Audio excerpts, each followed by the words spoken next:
साधारणपणाने हे बीडचं एक modus operandi की जे आरोपी उभे म्हणजे ज्यांची हत्या झाली आहे आणि त्यांचे कुटुंबीय उभे राहत आहेत गुन्हेगारांविरुद्ध, त्यांना घाबरवण्याचं काम हे बीडमध्ये होतं आणि ते नाविन्य असं काहीच नाही. परंतु संतोष देशमुख हत्या प्रकरणात देखील कृष्णा आंधळे जो आहे तो आरोपी आहे, तो अजून फरार आहे आणि तो आरोपी जो आहे कृष्णा आंधळे तो त्याच्या गावी जवळपास तब्बल 3 वेळा येऊन भेटून गेला, अशा पद्धतीची माहिती जी आहे ती अंजली दमानिया यांच्याकडनं समोर येताना पाहायला मिळते. अंजली दमानिया यांना माहिती मिळू शकते आणि महाराष्ट्र पोलिसांना मिळवू शकत नाही, हे दुर्दैव आहे.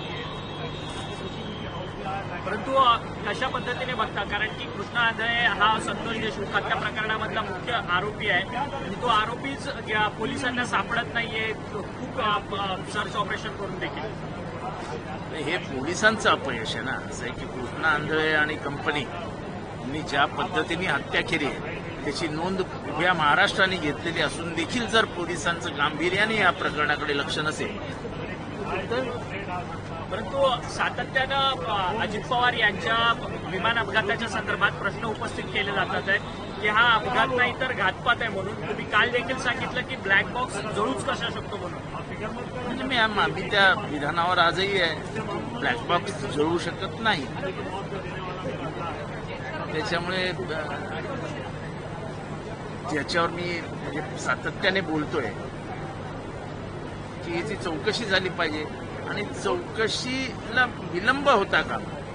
विलंब वाढला की संशय वाढतो. मला वाटतं की संशय जर याच्यातला कमी करायचा असेल आणि न्याय द्यायचा असेल तर चौकशी अत्यंत वेगाने व्हायला.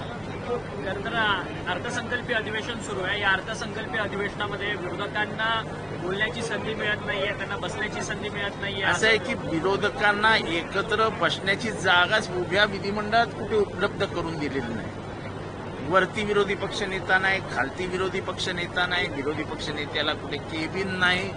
आम्हाला जेवायचं झालं तर जेवायला देखील जागा नाही. अशी आम्ही साधारण एक सवय असते की सगळे आमदार एकत्र बसतात, डबा घेऊन येतात, तो डबा मग आपापसात वाटून जेवतात. अशी परिस्थिती गेले 50-1 वर्ष महाराष्ट्रात होती जेव्हा काँग्रेस पक्ष सत्तेत होता. हे पहिल्यांदा असं झालंय की काँग्रेस पक्ष सत्तेच्या बाहेर आहे आणि जेवायलाही जागा आहे. परंतु कुठेतरी सत्ताधारी परंपरा पाळत नाहीये का, कारण की ज्या पद्धतीने त्याच्याबद्दल तर काही बोलायचं नाही. महाराष्ट्र समजदार आहे. या बातमीतनं महाराष्ट्रातल्या लोकांना समजेल परिस्थिती काय आहे. साधी जेवायलाही जागा उपलब्ध नाही, हे दुर्दैव. सर, पुन्हा वैष्णव गँगचे आमदार नेते कसं बघतो आणि तो प्रश्न उपस्थित करतात ते समाजात.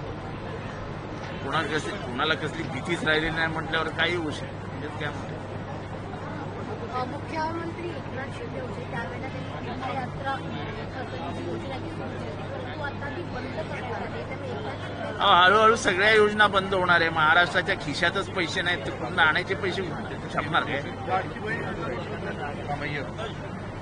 आज नाही उद्या ती बंद करावीच लागणार आहे, कारण का पैसेच नाहीत तुमच्याकडे. सगळं सोंग आणता येतं, पैशाचं सोंग नाही ना आणता येत. आव्हाडसाहेब, एक शेवटचा प्रश्न. अजित पवार आज हयात नाहीत, परंतु अजित पवारांच्या नावाने लाडकी बहीण योजना, या लाडकी बहीण योजनेला अजित पवारांचं नाव द्यावं अशा पद्धतीची मागणी त्यांच्या आमदारांकडनं केली जाते. या सगळ्या त्या सरकारने विचार करावा. सर हिंदीमध्ये अपेक्षित